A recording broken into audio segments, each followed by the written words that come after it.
Welcome to my YouTube channel study with सुहान।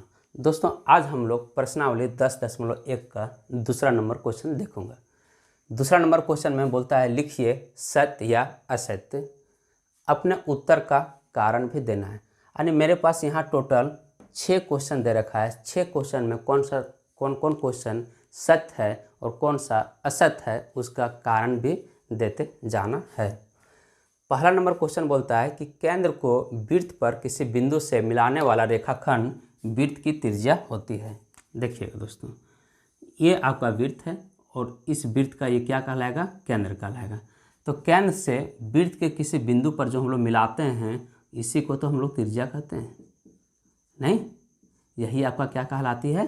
त्रिज्या कहलाती है। तो ये बिल्कुल क्या है? सत्य है। तो हम लोग उत्तर में क्या लिखेंगे? सत्य। क्योंकि वृत्त के केंद्र से वृत्त के किसी बिंदु से मिलाने वाला जो रेखाखंड होता है वो वृत्त का क्या होता है? त्रिज्या होता है। सेकंड नंबर क्वेश्चन बोलता है एक वृत्त में समान लंबाई की परिमित जीवाएं होती है। देखिएगा दोस्तों, एक वृत्त हम लोग बनाए। अब इस वृत्त में समान लंबाई की कितनी जीवा आप बना सकते हैं? बहुत सारी बना सकते हैं। देखिएगा,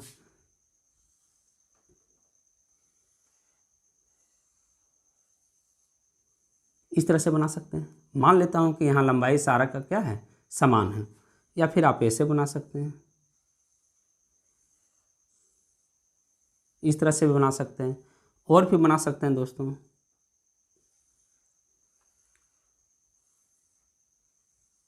इस तरह से बना सकते हैं। मीन समान लंबाई की हम लोग अनगिनत जीवाएं बना सकते हैं।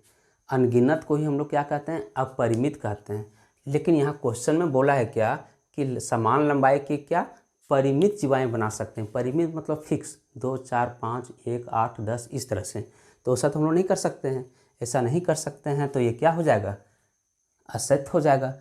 तो असत्य हो गया ये। और इसका कारण क्या देंगे? क्योंकि एक वृत्त में समान लंबाई की हम लोग अपरिमित जीवाएं खींच सकते हैं।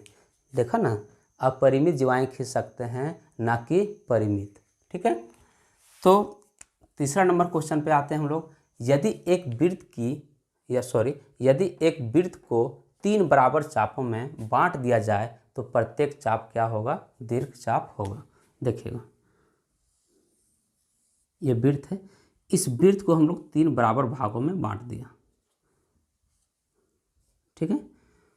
अब बोलता है जो प्रत्येक चाप होगा वो क्या दीर्घ चाप होगा? नहीं होगा। क्यों नहीं होगा? पहले हम लोग समझेंगे दीर्घ चाप होता क्या है।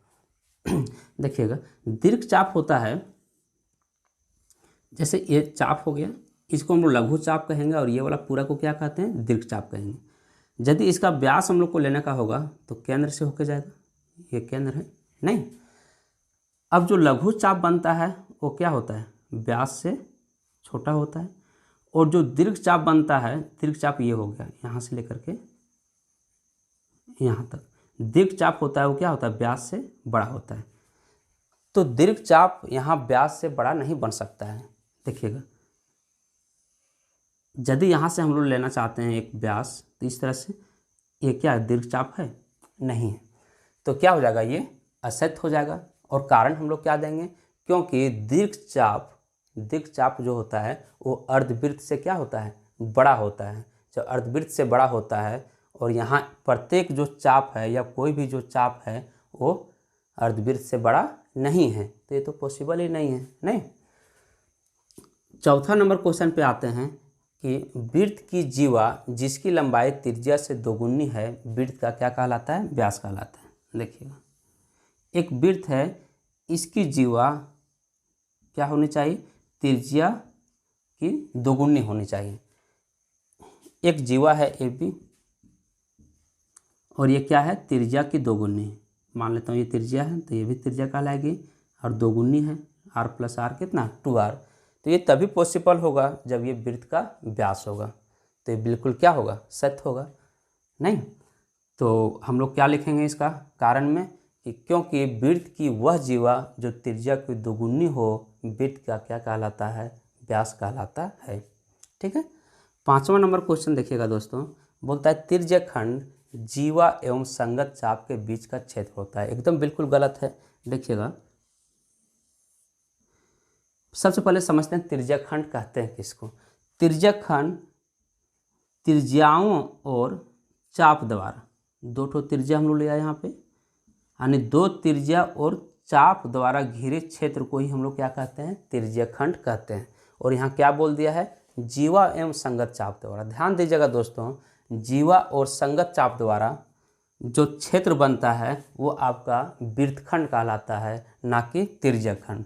तो त्रिज्याखंड क्या होता है, त्रिज्याओं द्वारा और चाप द्वारा घिरी हुई आकृति, घिरी हुई क्षेत्र को हम लोग क्या कहते हैं, त्रिज्याखंड कहते हैं। तो क्या हो जाएगा, ये असत्य हो जाएगा। कारण में क्या देंगे, क्योंकि वृत्त की दो त्रिज्याओं, दो ठो त्रिज्या और चाप के बीच का जो क्षेत्र है उसी को हम लोग त्रिज्याखंड कहते हैं। तो ये आपका 5 नंबर क्वेश्चन हो गया। अब आते हैं हम लोग 6ठा नंबर क्वेश्चन पे, जो कि आपका अंतिम क्वेश्चन है। बोल रहा है क्या कि वृत्त एक समतल आकृति है। वृत्त क्या है, एक समतल आकृति है। तो बिल्कुल सत्य है। वृत्त को हम लोग कहीं भी बनाते हैं या ड्रॉ करते हैं तो एक समतल आकृति में ही तो बनाते हैं, या तो आप बोर्ड पे बनाते होंगे या तो फिर आप कॉपी नोटबुक पे बनाते होंगे। तो आकृति कैसा है, समतल है।